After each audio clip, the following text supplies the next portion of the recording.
Alright lads, so Marvel dropped the first 2 episodes of X-Men 97, and I couldn't be happier as a Marvel fan. Not only does it take me all the way back to my childhood, but the way they picked up the story right from season 5's ending back in 1997 is just amazing. The animation is totally different from Marvel's What If, and that's what I love about this show, because animation back in 97 wasn't as crisp or smooth as we see today. But I'm glad to see that Marvel pretty much kept the same animation from the old days instead of making drastic changes. Now let me get you up to speed and tell you what happened in these 2 episodes. So the original X-Men animated series ended with Professor Xavier dying in a hospital after getting attacked by a character called Henry Gyrick, because Gyrick believes mutants are dangerous and must be eradicated. Now episode 1 of X-Men 97 picks up the story exactly from here, and we see Cyclops now taking on the responsibilities of Professor Xavier. Now Cyclops, aka Scott, is also having a child with Jean Grey, and Jean throughout the 2 episodes only ever tried to do one thing, and that is to get Cyclops out of the X-Men family. So much so that Cyclops was on the verge of leaving the team until Magneto shows up and claims Professor Xavier chose him as his successor. The team of course have a hard time accepting Magneto because he used to be their greatest enemy. But in episode 2, Magneto redeems himself and the entire X-Men team, including the US government, come to terms and accept Magneto as the leader. Now episode 2 ends with another Jean Grey showing up at the door and sending shockwaves across the whole team. This of course prompts the question, did Cyclops just have a baby with Morph, who can of course shapeshift into anybody they want? Not really, because the ending of this episode is quite comic accurate, and as a comic fan I couldn't have asked for more. The Jean Grey that shows up at the end of the episode is in fact the real Jean Grey, and the Jean that Cyclops knocked up is Madeline Pryor, a clone of Jean Grey. Now Madeline Pryor was created by the villain Mr. Sinister, aka Nathaniel Essex in the comics. He has an obsession with genetic manipulation and experimentation. He created Jean's clone so that she can have a baby with Cyclops and give birth to one of the strongest mutants there ever will be. Now even before the real Jean showed up at the end, there was a very big clue hinting at this event right in the middle of the episode. It's when Madeline and Cyclops decide to name their son Nathan. Well,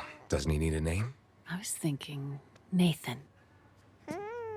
Yeah. Notice how it was Madeline who came up with the name and not Scott, because she was pre-programmed by Mr. Sinister to name the kid after him, not the actual father. Now the real Jean Grey and Cyclops don't have any sons in the comics. They only have a daughter in the comics, and her name is Rachel Summers, and she wasn't even born in the main universe. Although she was born on Earth 811, but she does travel to Earth 616, where she was known as Phoenix. And the son that Madeline just gave birth to, aka Nathan, will go on to become Cable as per the comics. So this scene right here was the biggest giveaway that we're gonna have 2 Jean Greys in the show, and that's exactly what happened. Now if I have to come up with a theory on what's gonna happen in the next episode or 2, I think they're gonna do what happened in the comics while twisting and turning some plots to make it even better. For example, in the comics, after Cyclops learns about the pair of genes, he just simply abandons Madeline and his son and returns back to the original Jean. And I think this might just happen, because the real Jean showing up right after the birth of Nathan couldn't be a coincidence. Somebody has to be pulling the strings, and I think Mr. Sinister held the real Jean captive somehow, and now that the job is done, he set her free, because he knows Scott will abandon the kid and Madeline once the real Jean shows up, and this will allow Mr. Sinister to have Madeline and Nathan by his side working for him. And this is just a theory, so please take it with a grain of salt. But even if it doesn't happen this way, the fact that the writers chose to stick to this storyline speaks volumes of how good of a show this will be. After so many mid and average shows and movies from Marvel, trust me, it makes me emotional to see good writing again. This is all they have to do. Just stick to the source material, add twists and turns that go along with the characters on display, and character development throughout every episode. I mean, these 2 episodes alone have better writing than some of the other full-length shows combined. So if you haven't started watching X-Men 97 yet, you definitely should. Even if you haven't watched the 76 episodes released between 1992 and 1997, you are still gonna enjoy and understand everything that's happening. They do a pretty good job of explaining things in the first episode, and that's what I was worried about, because the last thing Marvel needs right now after so many bad shows is to tell the audience, well,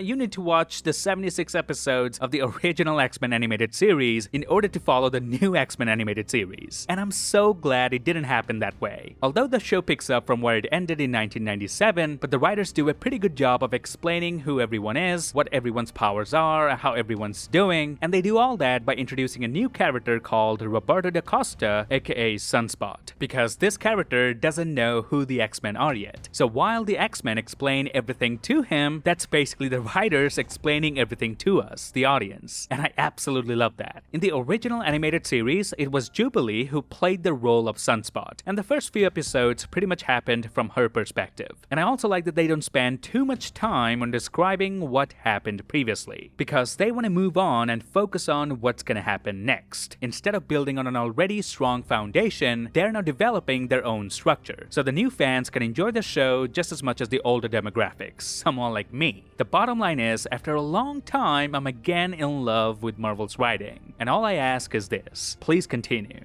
Do not make me let you down.